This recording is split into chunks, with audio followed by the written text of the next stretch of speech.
लगता तो ये है जो पिछला यहाँ पे ये ट्राइका रही है, आर्मी चीफ थे, उस जनरल बाजवा साहब थे, DGISI जनरल फैज साहब थे, इमरान खान साहब प्राइम मिनिस्टर थे, तो वो तो लगता है कि देवर ऑन द सेम पेज के हमने इनको सेटल करना है, वापस लेके आना है। उस वक्त तो कोई उनको प्रॉब्लम नहीं हुआ। मुल्क का प्राइम मिनिस्टर जो था वो उनके साथ थे, उन तीनों ने बैठ के ये फैसला किया। ये तो आप ऑन द रिकॉर्ड आ चुके हैं चीज़ें, बल्कि वो खबरें भी आ रही थी कि कुछ ने कोई 100 प्लस जो थे गिरफ्तार थे, डिटेन थे वहाँ पे, तो उनको भी उन्होंने एक एज ए गुडविल जेस्चर के तौर पर किया। तो ये सारा बंदोबस्त तो हमने खुद अपने लिए किया, तो फिर बैठे रो क्यों रहे हैं? मतलब अगर ये हमने फैसले किए हैं, फिर आम आदमी मारा गया है, तो फिर वह भी क्राइम, ये तो फैसले हमारे अपने हैं सारे। जी बिल्कुल, हमारे अपने फैसले हैं साहब। पहली चीज मैं आपको एक मिसाल छोटी सी दे दूं।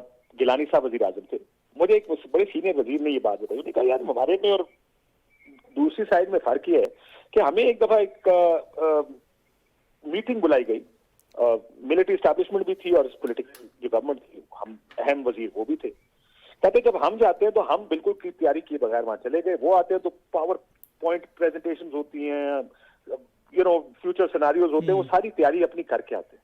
मैं आपको उसका फैसला बताऊं क्या फैसला ये था कि जी फैसला हो गया कि ऑपरेशन किया जाएगा इनके खिलाफ, लेकिन कब किया जाएगा ये इख्तियार उस वक्त आर्मी चीफ को दे दिया गया। हमारी पॉलिटिकल एलीट को भी चाहिए कि अपनी कुछ सोच का इस्तेमाल करें। तो इस कुछ चीजों के ऊपर देखिए, अब ऑपोजिशन में होते हैं, हमारी बात कुछ और होती है। पिछले एक साल में क्या हो रहा है, जो 9 महीने 10 महीने या उससे पिछले एक साल में क्या हुआ था, बहुत कुछ हुआ है। मैं अब बहुत सी चीजों की डिटेल में नहीं जाना चाहता। ऐसा कि ब्रीफिंग अक्टूबर 2021 में दी गई थी, वो चेक कीजिएगा उस ब्रीफिंग में हुआ क्या था। लेकिन ये आपकी बात ठीक है कि सियासतदानों को जो फेलियर है वो सियासतदानों के साथ आता है, इसलिए जो फैसला साजी है वो भी सियासतदानों को करनी चाहिए। दे शुड हैव अ से इन दिस कि हमें क्या करना है, हम क्या चाहते हैं। अच्छा काशिफ, आपको याद होगा जब तालिबान ने फतह किया था काबुल को, तो बड़ी हमारे यहाँ खुशियाँ मनाई गई थी। बल्कि लास्ट टाइम हमने यहाँ पे लिया हुआ था साबिक ये DGISI जनरल जावेद अशरफ काजी साहब को, तो उन्होंने भी ये बात की थी कि हमें खुशियाँ मनाने में बड़ी जल्दी कर दी थी, कि हमें लगा था कि काबुल में अब तालिबान आ गए हैं तो पाकिस्तान के साथ बिल्कुल पाकिस्तान नेटीज़ वाली उसमें चला जाएगा, पूरा खिता पूरा रीजन अब हम मैनेज करेंगे, हम चलाएंगे। आपको लगता नहीं है जब तक वहाँ पे नेटो फोर्सेस बैठे थे, अमेरिकन बैठे थे, अंगेज थे, पाकिस्तान में पीस था यहाँ पे? अगर आपको याद हो पिछले 4-5 सालों में कंपैरेटिवली उनके जाते ही हम तो तवक्को कर रहे थे कि पाकिस्तान में पीस आएगा, पूरे खित्ते में आएगा, यहाँ से गैस पाइपलाइन गुजरेंगी, रेलवे लाइन जाएगी सेंट्रल एशिया तक एंड बियॉन्ड। तो वो तो सारी चीज़ें हमारे गले पड़ गई हैं सर, जो कुछ हम सोच के बैठे थे। हमारे उस वक्त के आपको याद, जनरल फैज साहब बकायदा चाय पीने काबुल पहुंच गए थे, उन्होंने कि सब कुछ हम ठीक कर देंगे। तो जब तक वहाँ पे वो बैठे थे, आपस में एंगेज थे, वो अमेरिकन या तालिबान, उनके जाते ही तो ये हमारे लिए सारा ये मसले खड़े हो गए सर।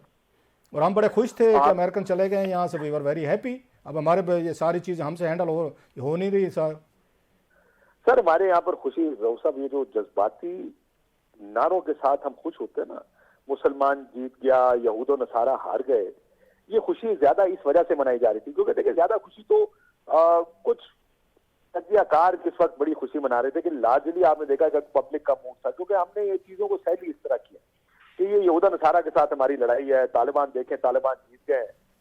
सबको जो जो जो जानते थे उनको ये पता था कि अब असल मुश्किल टाइम पाकिस्तान का शुरू होने लगा। और आप देखेंगे जो आपकी जो बाढ़ लगाई है, अरबों डॉलर लगा के हमने बाढ़ लगाई है, जो उस बाढ़ के साथ किया जा रहा है, जिस तरह पाकिस्तान के साथ डील किया जा रहा है, बड़ा वाजे उन्होंने कहा कि जी अपने ये आपके लोग हैं वापस लें इनको। हमने वाकई खुशियां मनाने में बहुत जल्दी कर, हमने बिल्कुल इस चीज को प्रियम नहीं किया कि अगर ये होगा तो हमने आगे क्या करना है, हमने किस तरह डील करना है।